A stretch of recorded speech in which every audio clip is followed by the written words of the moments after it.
Hey there, my fellow Kingdom Hearts fans. Today I have a pretty special video and interview for you guys. You know how everybody's heard of, seen, and reacted to this Lost Kingdom Hearts pilot thing? Well, for a hot minute, I actually was too busy to do the same, despite my interest. But now that I have actually had the time to sit down and, well, make a video, I figured why not do it with the man who made the whole thing possible and get some background insight as to the whole story. That's right, we've got Seth Kearsley himself part of this video. So what you are about to see is my interview with the man, as well as our own little trek through the scenes of the pilot. Unfortunately, during recording, something of course went wrong audio-wise on my end. There was a noise filter, it was set too high, and it ended up periodically cutting out a lot of my dialogue. It's one of our videos, so something of course naturally has to go wrong. There is sadly no real way to recover the audio, but in order to help the situation, I did add some subtitles and screens with questions just to make it easier for the general viewer to understand what's going on, in case they can't get the gist of what I'm saying. Seth does a majority of the talking though, so thankfully his audio came out perfectly fine. That being said, I hope you guys enjoy it. Let's get to it.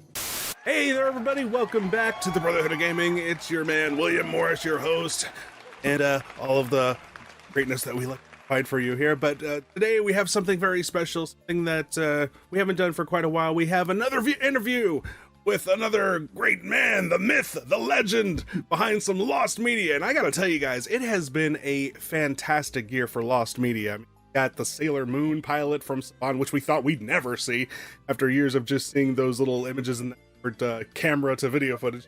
Now all of a sudden, here it is, the Lost Kingdom pilot that we may have never known that it existed. Maybe you did, maybe you didn't.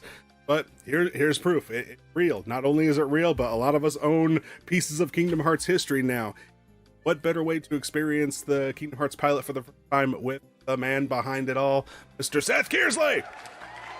Hello. So, the fanfare goes crazy. Those are post-production secrets. just go with it.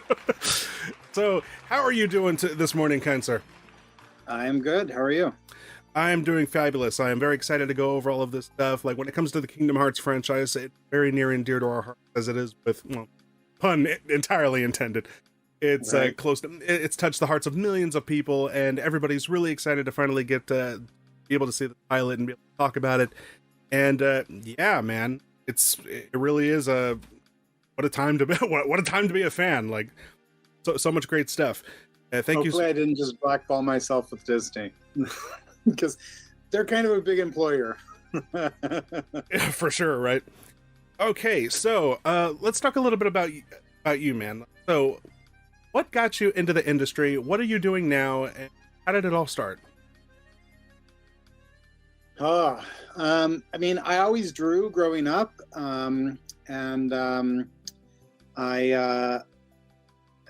I had a friend that went to CalArts, and he had seen my sketchbooks, and he was like, dude, you could totally get into the school with your sketchbooks. And he was totally wrong. I came out to the school, and they were like, no, you've got a lot of work to do. I spent like the next year going to community college, taking nothing but art courses and doing nothing but working on my portfolio to try to get in for the next year. And, you know, that was a crazy year. Like, my parents moved back to Ohio. You know, I lived in Ventura, and, you know, I had no money. I was literally like, you know, I was living in a one-car garage that didn't have a bathroom. You know, I had electricity, but like if I needed to use the bathroom, I had to go down to the Burger King that was like a couple blocks that way. You know, showers, I still had a membership at the Y, so, you know, showers were at the Y. You know, living the dream. After a while, living the dream, yeah. After a while, my brother also moved in, and then moved like 3 of his friends in, you know, which was actually, you know, better because he was charging them rent, so we had money for food. This is an expensive carriage. Yeah. You know, when I went out to CalArts the next time, you know, I was the dean of the animation school was looking at my sketchbook. Like, I didn't even have a portfolio because I didn't have money for a portfolio. And everything that he was looking at was all shoplifted art supplies because I didn't have money for art supplies. That's really how I was surviving back then was I would shoplift cans of tuna for protein, and I'd shoplift art supplies. So he's flipping through my sketchbook like,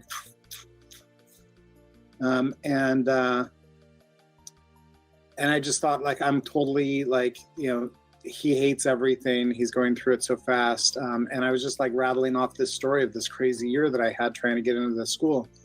And then at the end, he like finishes my sketchbook and sets it aside. And in my head, I'm like, oh my God, like, he's just being nice now. Like, he's done looking at the sketchbook. And then he opens his desk drawer and I'm like, oh my God, he's going back to work. Like, he's just going to let me continue to talk. And he pulls out a piece of paper. And I finished. I finally, I was just like, all right, well, I'm not going to, like, he's done. He went back to work. I'm going to wrap this up. So I finished, and he handed the piece of paper to me, and he said, take this to the admission office. I'll see you in the fall. And I was just like, oh my God, I think I just got in. It didn't really hit me that I actually got in. Like, I kept thinking like, no, this didn't happen. It didn't happen. And so it wasn't until I got the financial aid packet, or the not financial aid packet, that came later because I definitely needed the financial aid. But the admission packet that showed how much the school cost. And then I was like, oh my God, I didn't realize it cost this much. How am I going to make this work? I ended up going to Ohio, where my dad was working. Is I grew up building houses with my dad, and now he was in Ohio building decks and fences because his mom and his mother-in-law both needed they needed 24-hour care, so they moved back to Ohio to take care of the grandmas. So I went back to Ohio and spent every minute from the time I got that packet until it was time to actually go to the school, building decks and fences with my dad and saving every single penny so that I could afford the first semester. And I just figured, like, maybe I only get the first semester. But yeah, I ended up getting financial aid and was able to continue at the school. Wonderful. And so yeah. How did you go from the still waiting to see. So how did you go from the school to, let's jump ahead a little bit.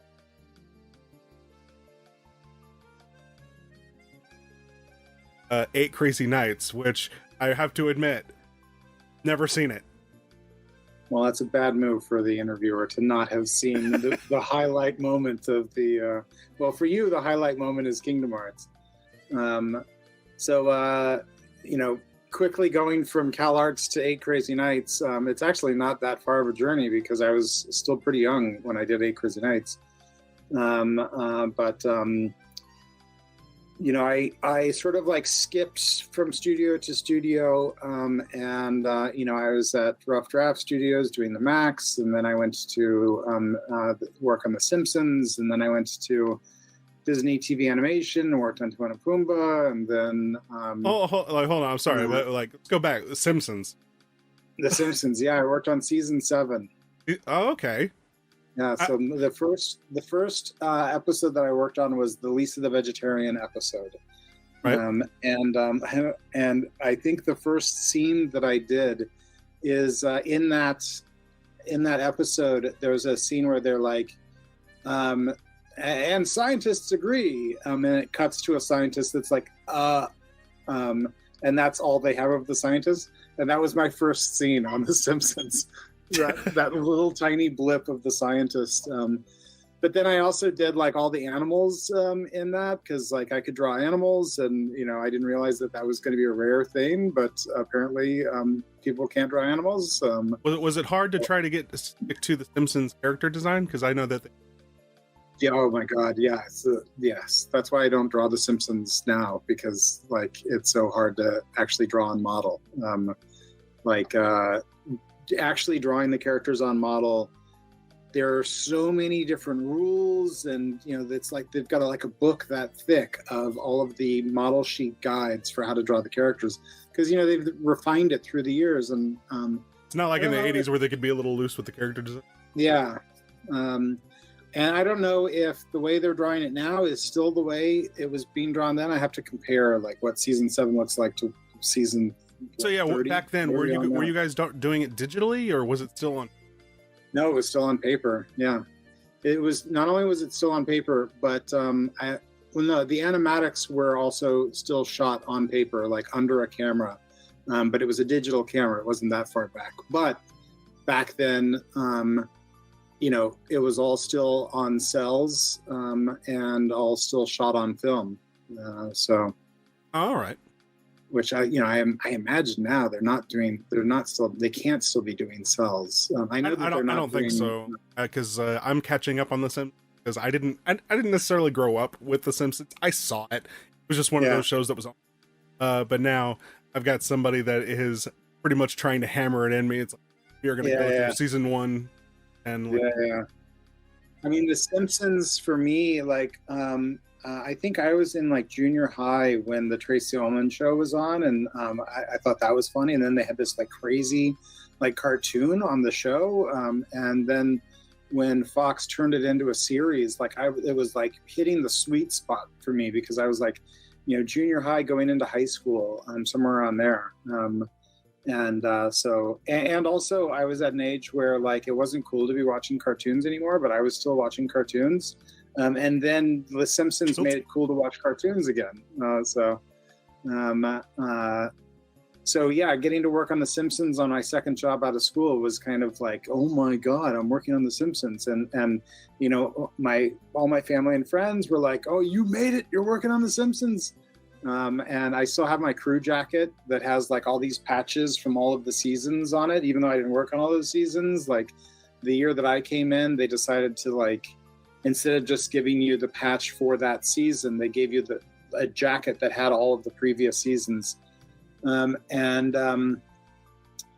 I worked on season 7, maybe it bled in a little bit to season 8. And then I was just like, they're on season 7. Like, this is already like the longest running animated show around. Like, how many more seasons can they possibly have? Like, 2 words, Seth. Still running. Yeah, and I know people that are still working on it, that were working on it before I got there. And I don't know that I could have. I mean, if I had stayed, I would have been directing there, but not as quickly as I got into the directing chair, going the route that I did, which, like, that's what I wanted to do. I wanted to direct. And so, for me at The Simpsons, I was just looking at how many people were in line ahead of me for that next open directing spot. Like, so I left and I went to Disney, and got paid. Like my first job, I was making $800 a week. And then when I went from the Max to The Simpsons, I was making $900 a week. And I was like, oh my God, I'm making $900 a week now. I'm making an extra $100 a week. And then when I went from The Simpsons to Disney, Disney was union. And so I went from $900 to $1,200. I was like, oh my God, like, they're just throwing more and more money at me. Like, I'm doing this. And also at Disney, on The Simpsons, the quota was like 15 scenes a week or something like that, like 10 to 15 scenes a week. And they want that stuff posed out. Like, you're practically animating those things, doing character layout. And at Disney, it was like 5 scenes a week. What year was this? This was, I guess, like 96. Oh, okay. So like their animations. Yeah, I think that these shows were some of the last where they did character layout in LA, and then that ended up going all to Korea with everything else. So I was at Disney, and then I ended up because there was so few scenes that I had to do. I ended up freelancing another week's worth of layouts from the same show that I was on, and then freelancing a week's worth of layouts from the show across the hall that also needed help with character layout. And then on the weekends, I was freelancing boards from Sony on Project Geeker. And then Disney like figured out that I was like, you know, carrying a lot of weight at the studio, you know, just in the character layout department. So they put me into development to develop a series. And then they wanted to pay me the same rate that I was getting for character layout. And I was like, that doesn't make any sense. And I had already gotten an agent because I had pitched something that Disney had said that they were interested in. And the agent was like, that money that they want to pay you doesn't make any sense. We're going to send you around. And so they sent me to Deke for the Mummies Alive show. I on the Max, I had done boards, but mostly I had done character layout up to this point. I definitely hadn't directed before. And the Mummies show was 42 half hours in a year and a half, and I was going to be the only director. So I was getting the producer director credit on that. Must have been a lot of hard work. Yeah, it was a total trial by fire. And I think that if they were to tell me now the same schedule and the same workload and everything, I'd be like, no, you can't do that. But you know, I was like, I think I was 23 when that happened. I was like, you're a upcoming artist. You'll do anything. Yeah. Well, and I mean, I was bluffing, you know, saying like, oh yeah, sure, yeah. So, but you know, I always knew like that, like I'm a hard worker, and you know, work doesn't scare me, and so you know, I knew that I could do it, and if I completely tanked, it was on them for hiring such an inexperienced director. So I figured that, you know, this was a win-win scenario. It's an unwritten rule, guys. In the industry, never say no. Yeah.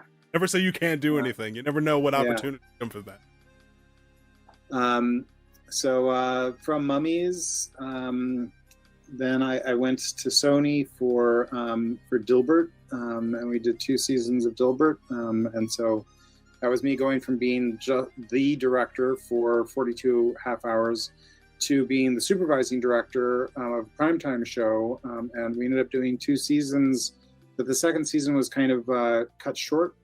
So we did 30 episodes of that. And so then that's me having a crew of directors working for me. And, you know, I think the crew expanded, like the crew on Mummies was like, the in-house crew, I think was maybe like 4 or 5 artists, and you know, 3 production staff, and you know, cut to second season of Dilbert. I think we had like 75 artists, and like I don't know, 8 production staff. We had a coordinator and a PA in every department, and so you know. 8 Crazy Nights comes along, and I just hear about this animated Adam Sandler movie that Sony was going to be doing, and I was like, I want to do it. And I made a lot of noise to my agent and like anyone that I could talk to that might possibly get me whatever meeting I needed to have with whoever I needed to talk to get to the next step. Like I was harassing everyone, and they were like, well, what if it sucks? I'm like, I don't care. I don't care. I want to do it. Well, it's like, Adam Sandler. I mean, there's a chance. What if the script is horrible? And I'm like, I don't care. I want to do it. Like, you know, I turned 30 on the movie. So I was like, you know, 27, 28, probably 28, somewhere in there, 28, 29, I don't know. Time. But you know, the guy who was the supervising producer on Dilbert had gotten himself attached as the executive producer on the movie. And so I was harassing him, and he had a director from The Simpsons that he wanted to hire. And then he was like, "You can be you can be a sequence director. We're going to break it up in a bunch of sequences, and we'll have separate sequence directors." And his whole thinking for it was that basically we were going to treat it like it was 3 episodes of a TV show, and the production pipeline was going to be exactly the same as The Simpsons, and doing character layout in town and then animation in Korea. And so he had someone else that he was going to hire, and the guys hired him on a Friday, and we're so excited to see, we've been writing this script, can you just do a couple of drawings, a couple of board panels over the weekend to show us what you would do for some of these sequences. And so Monday morning came around, and he hadn't done anything. He didn't do any drawings over the weekend.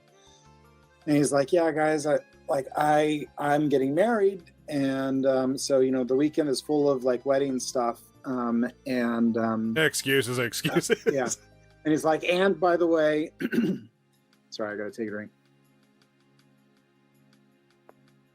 and dribble water all over my keyboard. Oh no. And he's like, and by the way, I'm gonna need a month off in a couple of months, because we have this whole we're getting married, and then we have this whole whirlwind honeymoon planned." And their response was, "Fuck you, you're fired." And then I got the call on Monday, before I left the house, "Don't go anywhere, don't go into work yet. I might need you to come up to Sandler's house today," because this guy was now kind of his job was now kind of on the line, and so he had brought this director in that kind of screwed the pooch a little bit there, so I got the call to go up to Sandler's and meet with Sandler, and but now there was a bunch of other directors that they were going to be meeting with, and I had the most interview that I've ever had with the producer from Happy Madison. That was where do you see yourself in 5 years, and all those kind of really. So not like this. No, it's this, when you take a class on how to take an interview. For sure. And they're you need to know the answer to these questions. Where are you going to be in 5 years? What's your so yeah, I was sweating it, because that's not how interviews go in art. But I got the job, and I just knew that because that first guy had been fired, that it wasn't about getting the job, it was about keeping the job. So I, worked really hard, and, really kind of gave all my time to, making that happen, and also, building a relationship with Sandler and with, his whole team, so that they would trust me and kind of give me a little bit more freedom. So yeah. I suppose it worked out, because the end result is even though I haven't seen.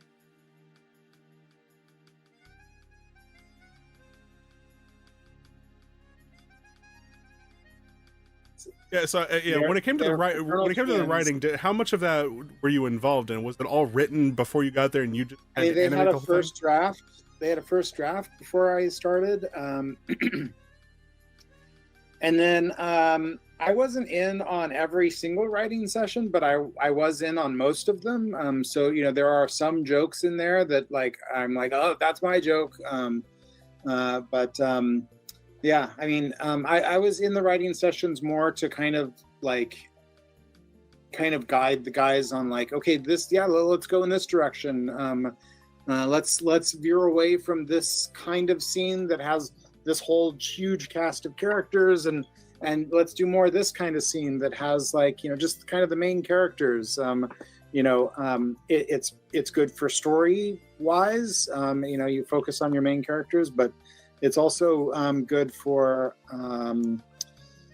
the character count for animation, because like, it's not like live action where you can just like call out for, a bunch of extras to populate the background. Like every single one of those characters in the background has to be animated. And that's time taken away from the animation that could be going into your main characters. Oh, yeah. So fast forwarding a little bit further, let's go to 2002. When did you first start playing Kingdom Hearts? So after 8 Crazy Nights, like I was trying to do something completely different. And I was taking all kinds of meetings for, stuff that was not comedy. And I was talking to a lot of the execs that I was meeting with, and also my agents, about an idea of American anime. And, I just always felt like, anime films and anime shows, like they just got to do stuff that we didn't get to do. And like I really wanted to like try to get that kind of freedom, because in Japan, like the director is much more respected than here. Oh yeah. Here, everything is more producer driven. Oh yeah, even voice acting are more. They don't really replace their voice actors. Like you're cast as a character, you are pretty much that character for life. Yeah, I mean, there's a little bit of that here, but everyone uses Walt Disney as the example here, and they look at Miyazaki and they call him the Japanese Walt Disney. But there's a massive difference between Miyazaki and Walt Disney, and that's that Walt Disney was a producer and Miyazaki is a director. I would much rather be Miyazaki than Walt Disney, because I want to actually do the stuff. True.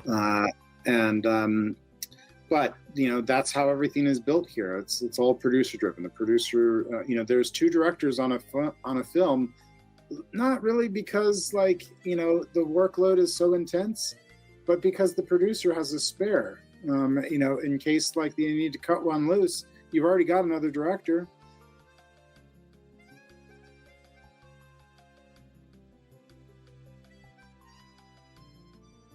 Sure. Yeah. My whole point is just that Miyazaki's a director, and it's sort of because of Miyazaki and because of the respect given to directors in Japan that isn't given to directors here, at least in animation. It's different animation versus live action.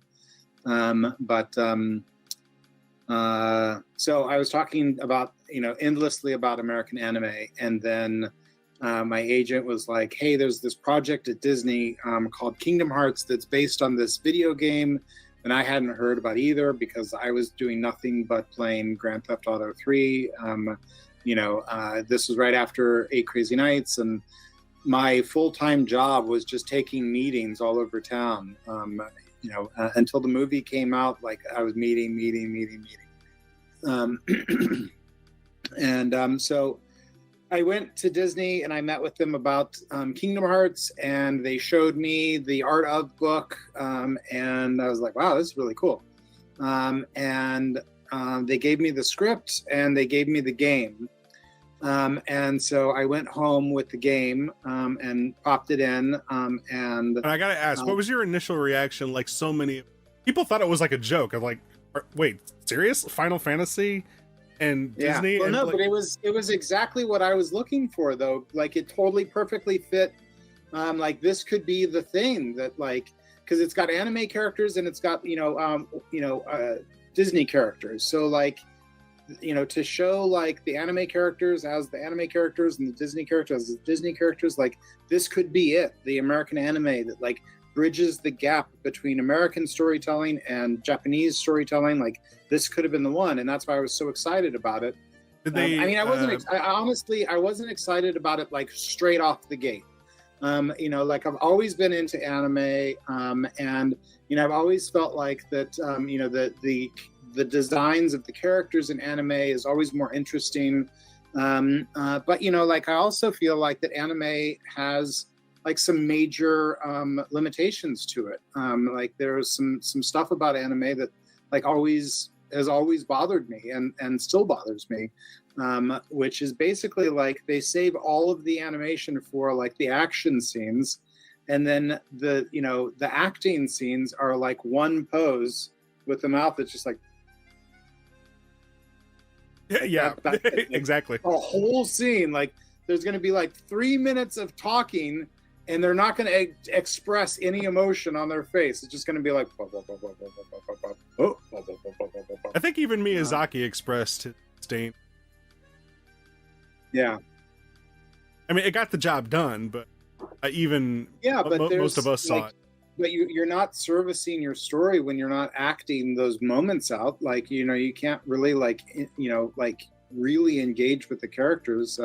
It is lazy. But so, to be able to play with anime characters and with the Disney characters, and I knew I could do the Disney characters. Like, I didn't grow up drawing anime. I was sort of introduced. I mean, like the first anime show that I was like, oh my god, I love this show, was Robotech, like way back when. But I didn't know that it was Japanese. I just thought like there's these kinds of shows and there's these kinds of shows, because back then, Inspector Gadget was also, you could call it anime, because it was a Japanese studio that did all the animation. At the time, there was also shows like G-Force and Voltron.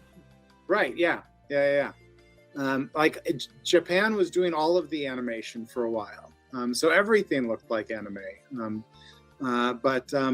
So when they first showed me the thing and gave me the game, like I was really skeptical, because like a show off of a video game, like and then I played the game. Like I was doing nothing but playing Grand Theft Auto, and I just switched from trying to achieve every single mission in Grand Theft Auto to playing Kingdom Hearts, and I did nothing but play Kingdom Hearts for a week and finished the game. And then I read the script, and I was like, this script is not the game. Like, did they even play the game at all? I was going to ask that. So they provided you with a script. You didn't write it. Yeah.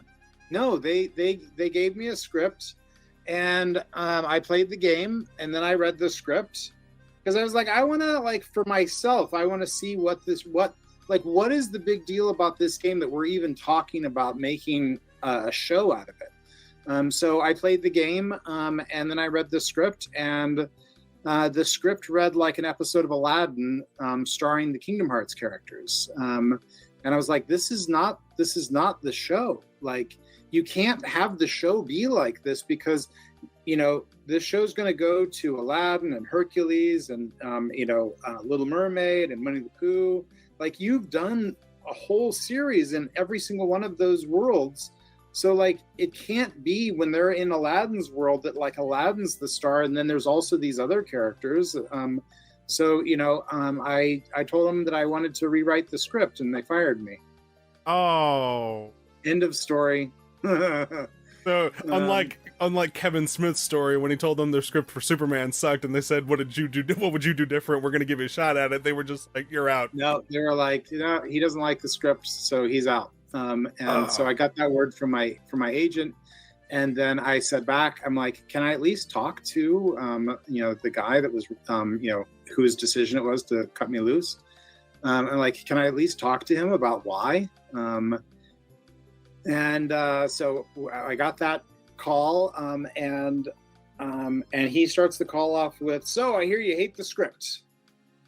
And I'm like, it's not that I hate it. Like, it's a fine script. It's just not, like, I played the game and it's not the game, So, like, if we're going to make this show that is so popular with the fans of the game, like, let's make the game. Like, let's do that. The first thing that I worked on out of school was the Max, and that was based on a comic book. And all of us that were working on that show, we all hated how, like, comic book shows based on comic books never looked like the comic book. And so with the Max, like, it looks like the comic book. Like, you could get book one of the Max and sit down with episode one of the show, and like it's the comic book brought to life.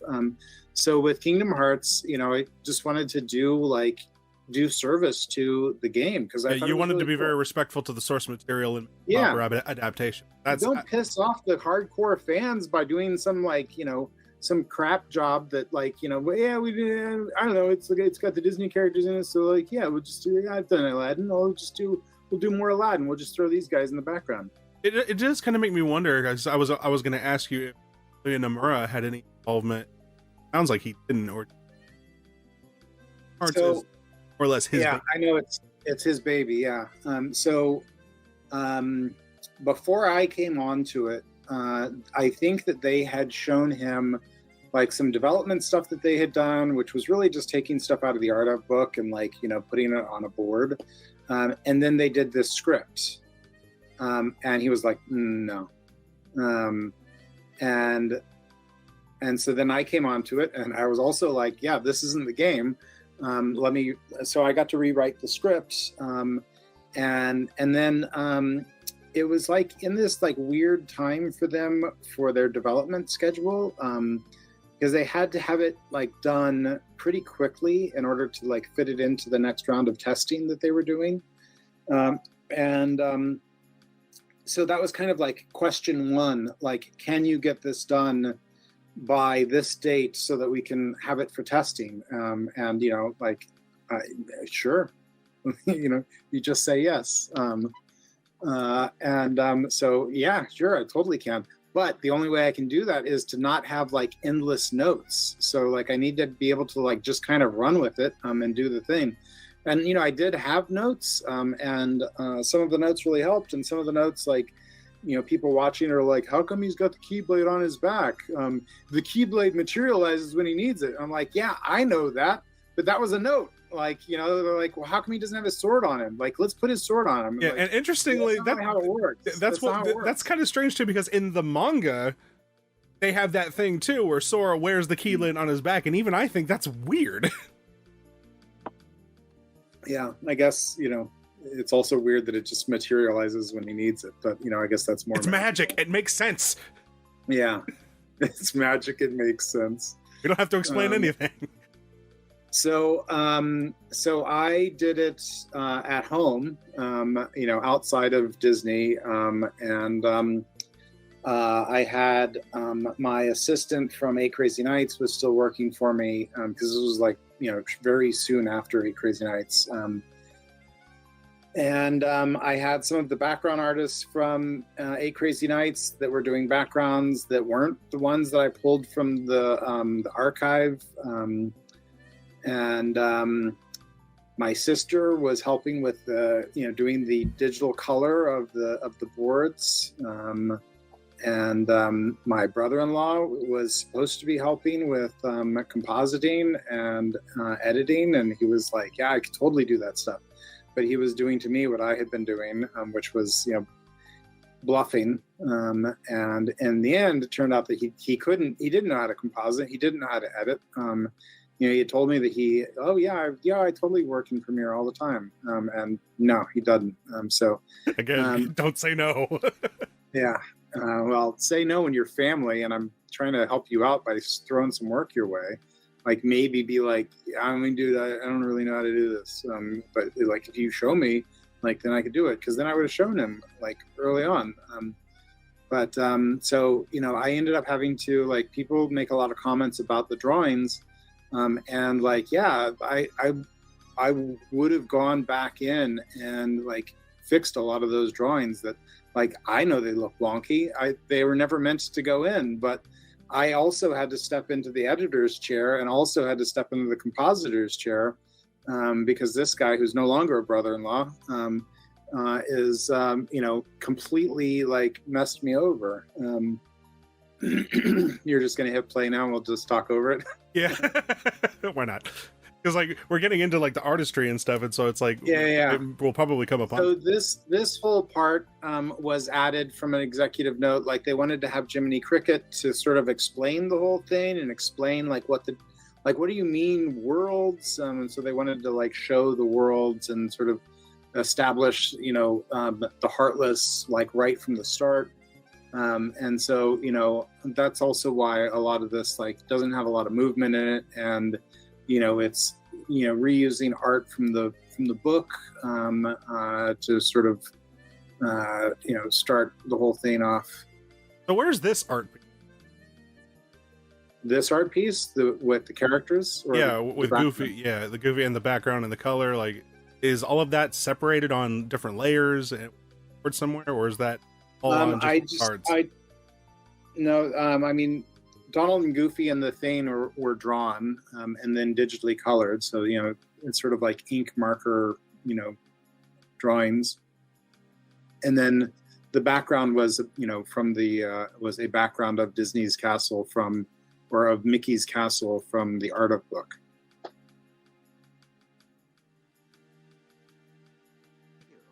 So yeah, now someone has that, those drawings. Yeah, so do I. Which ones do you have? Okay, yeah, two of which I was really glad to get a hold on, especially in the latter half. There's a scene where Sora says that, and shot is oh, I'm so shocked that nobody snagged that. Yeah, there's some that I was surprised that no one grabbed. Like someone got the where he says, "No, I am a hero," and like no one grabbed that because like the eyes are kind of funky and stuff like that. Like it's not like none of it is on model. The plan was never that like this drawing that you're on of Sora. Like is horribly off model. Like the hair's all jacked up, the eyes are all jacked up, like that's not what their noses look like, but like none of it was going to look like this is all just storyboard art. This is all like what I call, it's the same thing with the Sailor Moon CB pilot that showed off and people were bragging on the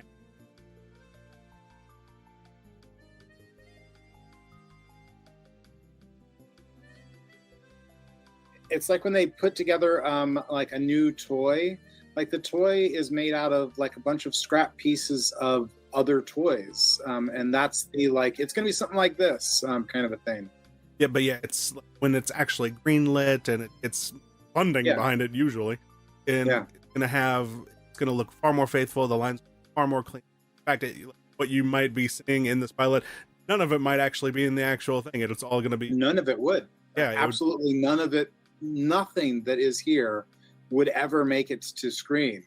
Every single frame would be replaced, by the characters drawn correctly with correct backgrounds. And like, even this background, there was nothing from Destiny Island. So all of this stuff is, background painters from 8 Crazy Nights that were sort of taking a look at the reference material for Kingdom Hearts, and then, doing a palette that is similar to, like that tree. Like I drew that tree and the horizon line and where the island would be and stuff like that. And then background painters from 8 Crazy Nights did the rest. Seth, where's the Palpu fruit? You missed the Palpu fruit. No, no one mentioned that, but everyone freaked that Sora had the Keyblade already. And in the first versions of it, it wasn't a Keyblade. It was he had a wooden sword just like Riku, but that was one of the notes. Like, let's get that Keyblade in there right away. If that's like his thing, like let's get it in there right away. And it's like, I went with it because it was, it was a dream sequence. But anyone watching doesn't know that it's a dream sequence until he wakes up. But I was going to ask that too, because even I was just like, wait a minute. Every single one of the reaction videos are like, what, he's got the Keyblade already? And I was just like, yeah, just wait. Which when they tested it, in that round of testing, it tested better than anything else that they were testing. And then they didn't go with it because I think that it had gone so poorly with Nomura when they showed him the Aladdin script, the co-starring the Kingdom Hearts characters, that they didn't want to further piss him off by showing him an animatic. I think that they felt like the animatic, wasn't good enough to show. I don't know. I could have used more time, but they had their deadline for testing. It's possible, because like, at least from my history with the Kingdom Hearts series, and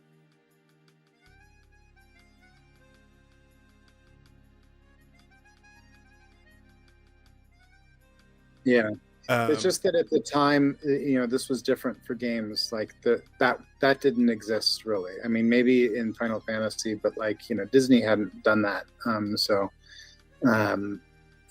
that's why I think that they were already thinking, let's get an animated series out while people are still interested in this thing, because who knows it could go completely off the rails. Like I don't think anyone would have guessed that. I mean, I definitely didn't think that, all these years later, we'd still be talking about this. So, yeah, he did something different. well, yeah, because going back to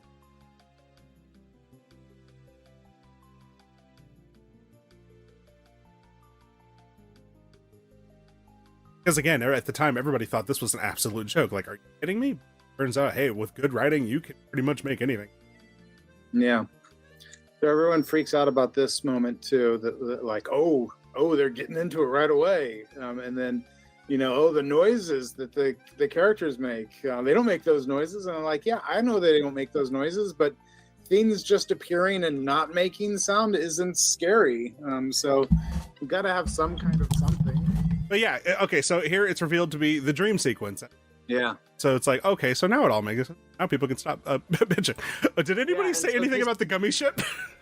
That's a horrible drawing, right? I didn't say that. I'm saying it's a horrible drawing. Like but that's how fast I was going. Like I couldn't even get the Mickey heads to be like Mickey heads. So how long did you have to work on this? I mean, I found the original contract, and then with the date here, like I think the original contract started in July, and then September 30th we're done. I don't know. I don't remember. It was maybe just like 3 months maybe.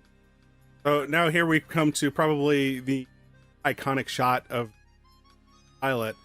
Yeah. So yeah, you've been making a killing off of selling. Well, not a killing. Well, I mean, not a killing. Been making enough that it's like, yeah, okay, yeah, I'll do some more, because with shipping and printing and PayPal's pound of flesh, like definitely there's not a killing happening. This is definitely more of a love letter to the fans, to be like, I really wanted to do this thing. I did this drawing a long time ago. Like the drawing that is this drawing, you mean this one? Oh yeah, you've got the actual one. So I did that drawing for Inktober. I don't know, does it have the Inktober date on that? No, it just has a bunch of scribbles, your name, and yeah. So that was for an Inktober, and so spent a long time on that. And then when I decided to do the print, then I went back and spent more time on it to like really tighten it up a little bit more.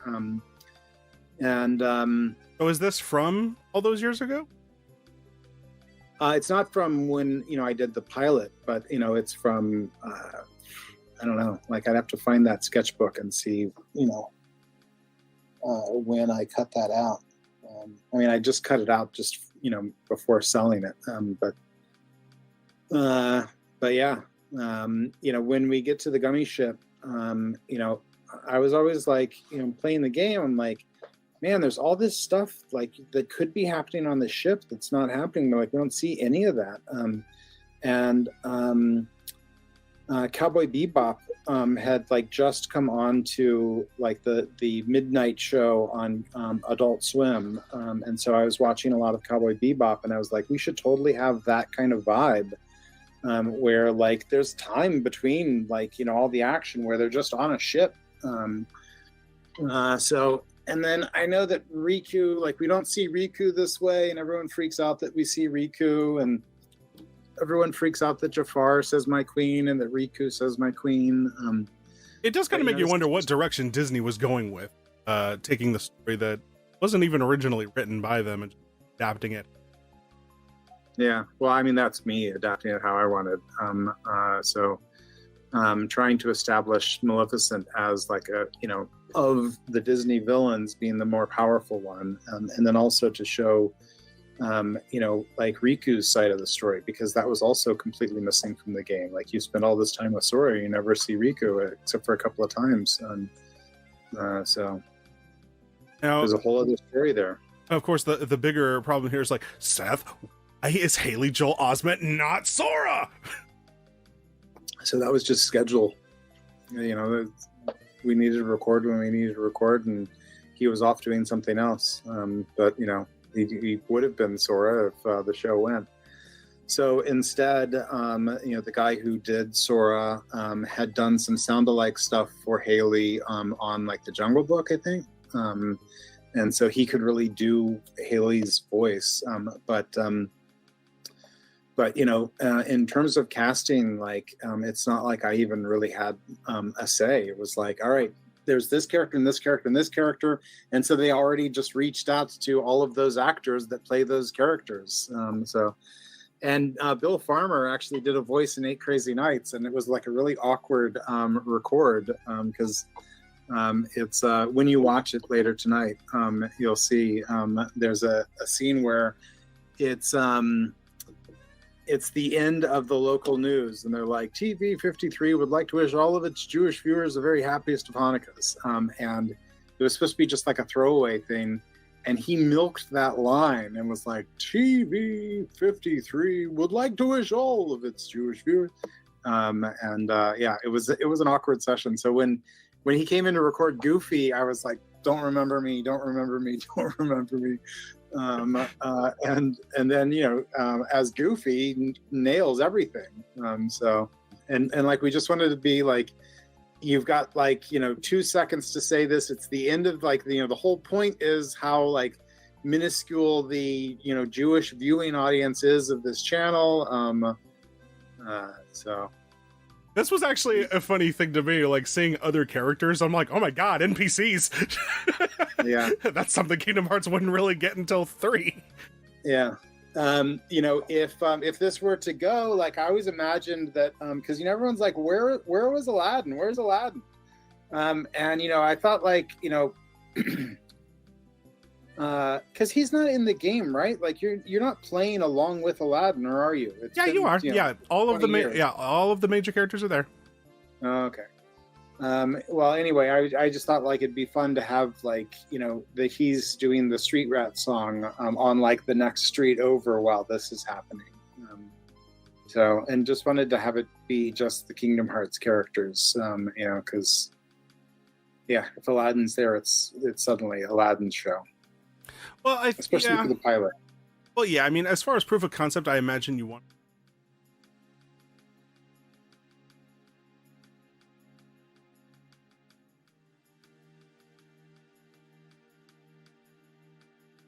Yeah, and probably it wouldn't be like one episode on Agrabah. It would be like 2 or 3 or something like that. So there could be like a storyline that happens there. But at the same time, just doing something that's like a one-to-one following of the game would be boring for fans of the game, I would think. So kind of trying to walk the line of like new content with that story. So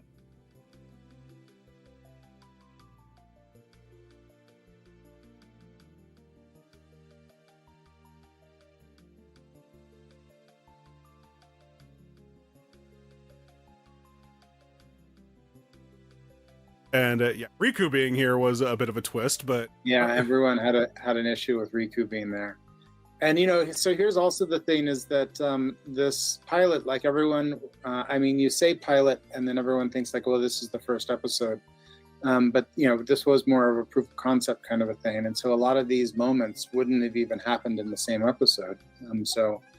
But I wanted to show what that overall story might be between Sora and Riku. To show that Riku thinks that he's doing it the right way, and Sora thinks that he's doing it the right way, and that their paths are going to cross at different times. Like this probably would have been more palatable for.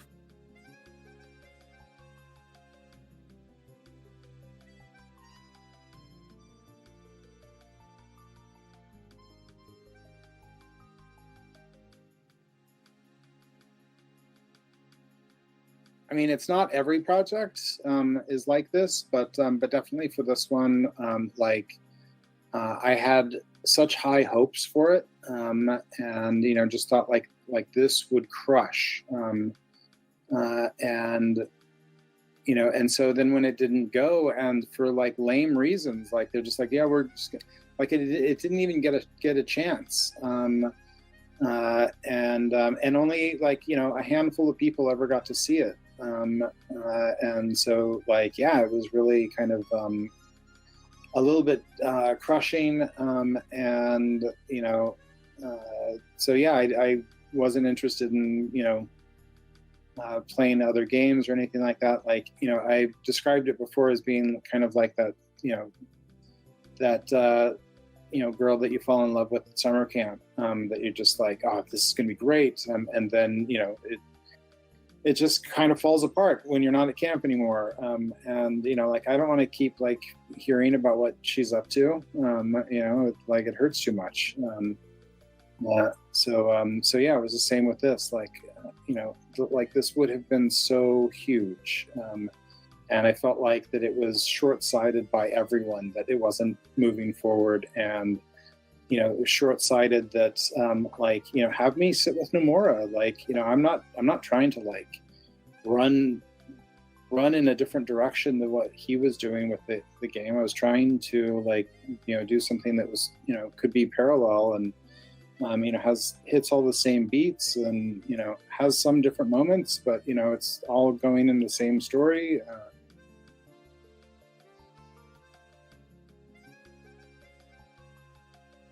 They never even showed it to him, so they just never even got that far. It was kind of like, all right, well, we did that thing, so Square didn't see it, Nomura didn't see it, no one saw it, and when I turned it in, like at one point, they were like, can we have some cleanup artists come in and clean up the board, and put it more on model? And the problem with that is that you lose a lot of the character when it goes through cleanup. So it's like, no, let's just have it be as it is. Like it's an animatic.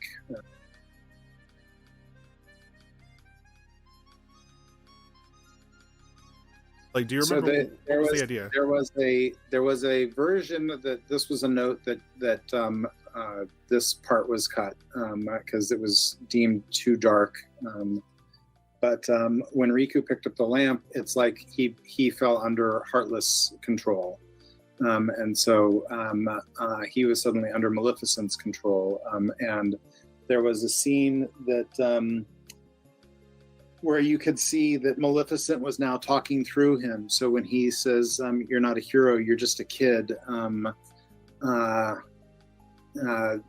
there was a scene where you could see that Maleficent was saying that it was coming through him. So that shot where it's really dark on Riku, that would have been Maleficent's voice coming out of Riku. And then when Sora bumps him and he drops the lamp and he snaps out of it, then Maleficent gets mad and she does that, like grabs towards camera, and she's controlling Darkseid, and to grab Riku to pull him back, like he was the disobedient servant.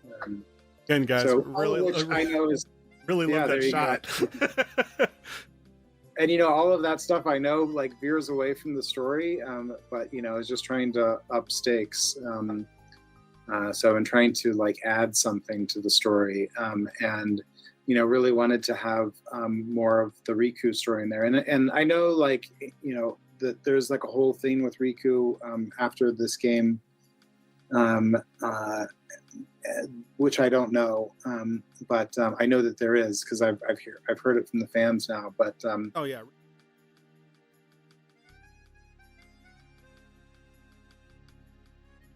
Yeah, I mean, what I was trying to do with Riku was just to show more of him, and that he's like kind of like the older brother who he thinks that he's doing it right. He that this is what we've got to do, and Sora just doesn't understand it. So I definitely had the younger brother side of that, of, you know, having a brother that, you know, was like, no, this is what you have to do. And then feeling like that, you know, well, but there's another way, like we could do it another way. So, and yeah, trying to up the stakes. You know, I know that the stakes are really high and everything in the game, but like, I felt like that there were some areas where like story could be told that wasn't being told in the games. You know, and, you know, people comment on the battle music that I put in, which, you know, like I would probably put in something different now. But you know, the fight music in the game, like, you know, I tried to use some of that, but, you know, I don't know, it works for the video game, but I didn't feel like it was working for a narrative. So, and then this bit at the end also was another, like, let's put something on to sort of like repeat the story to everyone, so that at the end of the thing, you know, we're gonna test it, and, you know, let's repeat like the whole point of the story right at the very end, so that when people start to do the testing, the testers ask, so what was the point of the story? You've repeated it right here at the end. You know, I felt like it, you know, was a good like moment of Sora realizing that he's got to, you know, take on this mantle, and, you know, that it's not going to be easy to, you know.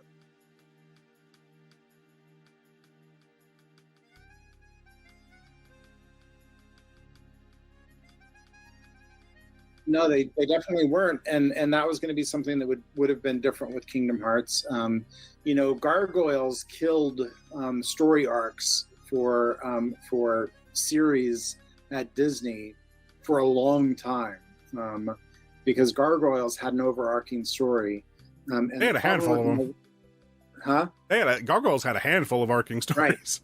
Right. But the point is that the reason why you do episodes as self-contained units is, you know, from the broadcasting standpoint, it's so that anyone can come into the show at any point. They don't have to know all of everything that came before in order to watch the show.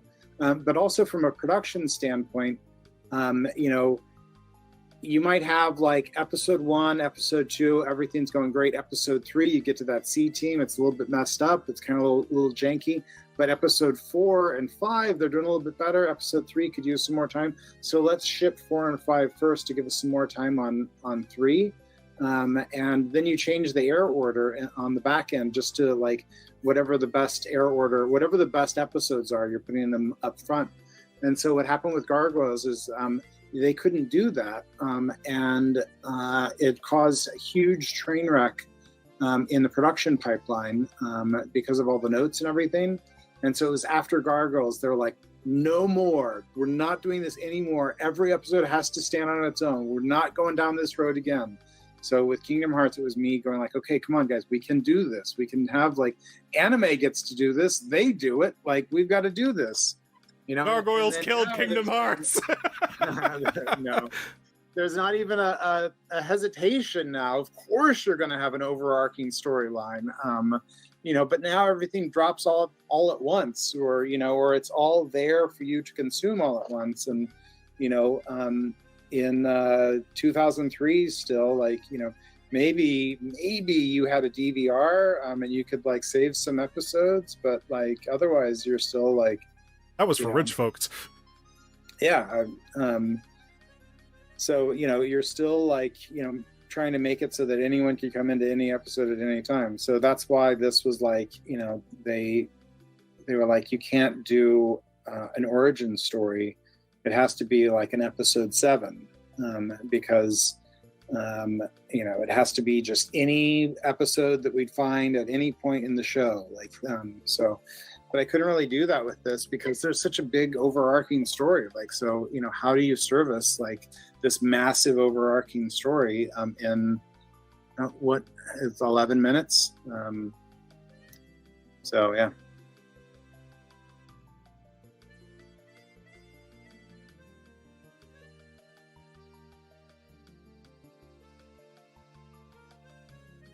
I mean, not knowing every single thing that happens in all of the games, which I've heard that the first one was the most linear storyline, and that after that it kind of like goes all over the place. I think so. Yeah. I don't think doing a one-to-one of the game, I don't think that anyone would want that. And if anyone was like making the show and they were just doing like that, then what's the point? But I think that maybe it's existing inside the lore, like you said, and it's not hitting all of the things exactly how they are in the game. I kind of saw this as like, that the game was sort of like a lake, and that this story was kind of like skipping a rock across that lake. And so it sort of like hits moments that like, that those moments are in the game. But, they're not all linked together the same way that they are in the game. But, I feel like that it gives you the same feeling that you have while playing the game. And I think that that's more what you need. Like, whenever like a book gets made into a movie, the movie never lives up to the book unless the movie kind of like does its own thing with the book as inspiration. But then you piss people off who were like, it didn't happen that way in the book. Because there's a lot of stuff that, like in the first game that it felt like that there was story that was happening, away from, Sora that could have also been told. And there was story that was happening at different points that could have been told, like, you like, could have been the one to show us what Sora's mom looks like. Yeah, I wouldn't have done that. Oh, what? If there was something like that wasn't in the game, then why? But I guess I was doing some stuff that wasn't in the game. But yeah, what point would it serve to show what Sora's mom looks like? Because we hear her voice in the game once when she says at the beginning, Sora, come on down, dinner's ready. Never hear her from her entire series. So just this little fun little another Easter animation orphan. So, Seth, where can people find you? If you plan to play these games, or do you plan on going on Twitch? What is your plans for the future? I've been doing a lot of stuff on my YouTube, talking about like this and, other things that I've worked on. And then, I'm on Twitter, and that's kind of it. If I can figure out how to do the OBS thing, OBJ, if I can figure out how to do the OBJ thing, then, maybe I can like play the game. I'm still working in animation, and I did a bunch of pilots, like after Kingdom Hearts, the next thing that I went on to work on was Family Guy. And then after Family Guy was a bunch of pilots. And I had a show go with Disney called Slacker Cats. It was for ABC Family. And then I tried to like, have my own studio for a bit there, and did a bunch of pilots that never went. If any one of those had gone, like it would have been the thing that I could have built the studio on. But they all don't go for the stupidest of reasons. Like it's a bunch of waste of money that gets put into making pilots. So now I'm doing stuff for other studios again. So I have a show that's coming out on Netflix, actually on the 29th, December 29th. It's Brown and Friends, which is from the Line Friends characters. Yeah, I saw the trailer. Yeah, it's a cute show, and it's doesn't seem like there's a lot of dialogue in it.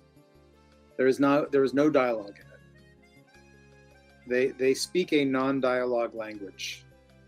It's considered a non-dialogue show, and I've done, when I had my own studio, I did a few non-dialogue shows for Cartoon Network Asia, and I just feel like to have it just be completely non-dialogue, you're missing out on all of the tone of voice that could really help, and so like. If you're around, people that speak another language, like you can still kind of pick up what they're saying by tone of voice. Like you at least get a feel for what they're talking about. So on those shows, and then again on Brown and Friends, we did kind of like a gibberish speak. So, you know, the characters go like, you know,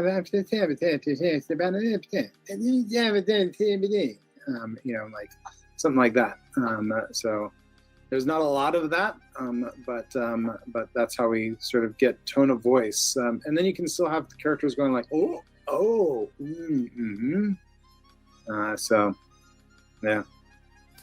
Yeah, well, you guys have it. From the man, the myth, the legend, the story that was never told, that finally we get to see after all these years, and hear it from the end it all. For the most part. Well, thank you. We'll see if they make a show. I mean, it's up in the air. There have been rumors that there might be nothing, so at this point... Yeah. I mean, but you know, we did for 8 Crazy Nights, we did a testing of it when it was just a storyboard animatic, and you know, people were like, I mean, are the characters going to move? Are they going to move? Like, no. You know what you should do? You should add some color. You should add some color. And it's just like, wow, yeah, you guys are color. I wouldn't have you know, this is really hard for us. Color. Like, you know, we were thinking of going with the Twilight Zone angle with black and white, but you know what? Colors. Like, what were we thinking? How did we forget color? Knew we were on to something. But anyway, it's been great having you here. Is there any final words you say to viewers out there and Hearts fans? I mean, I hope that they make a show for you guys, because, like, you know, it should have happened a long time ago. It's so perfect. It's exactly what they need. It's perfect for Disney Plus. Like, just make the show already. Hops multiple worlds. You know, on Disney Plus, there's like the Disney category, the Pixar category, the Marvel category, the Star Wars category. Like, you could have, you know, Kingdom Hearts in every single one of those categories. Stop coming up with good ideas, Seth. I can't tell you're blowing my mind here. Like, you can't be doing that to me. My nerd fandom of Kingdom Hearts can only take so much. Disney, why are you not doing this? Exactly. Why not? Like, it's almost like all of the universes that they've been acquiring since the time that this was made, all of those universes could all go into the game. Or into the show. Bob Iger getting Nomura on the phone. Yeah. Well, anyway, man, thank you so much for being here. It's been a great pleasure. Thank Lightning. Well, I mean, hey, you got a Netflix show. Not many people can say that, okay? Take the compliment. It's not my show. I made it for them. But yeah, I mean, you know, it's I am still working. I'm still doing stuff, and you know, hopefully, like, you know, something will pop. You know, still waiting for that thing to pop. Maybe it'll be Brown and Friends that people will go nuts for. I mean, it's a great show, and we did a lot of different things. Like, we really tried to play with the form quite a bit in that show. So hopefully people like it. Oh, there it is. Well, all guys, thank you so much for hanging out with us. This has been an interview with Seth Kearsley, and behind the Kingdom Hearts pilot as well. They're great things. Out maybe the Crazy Night. Maybe maybe been not. Around for it's just 20 years. You've just 20 years ago. All right, we keep ending. I'm really bad at ending things, so let's just end it right here. Okay. Okay. Bye.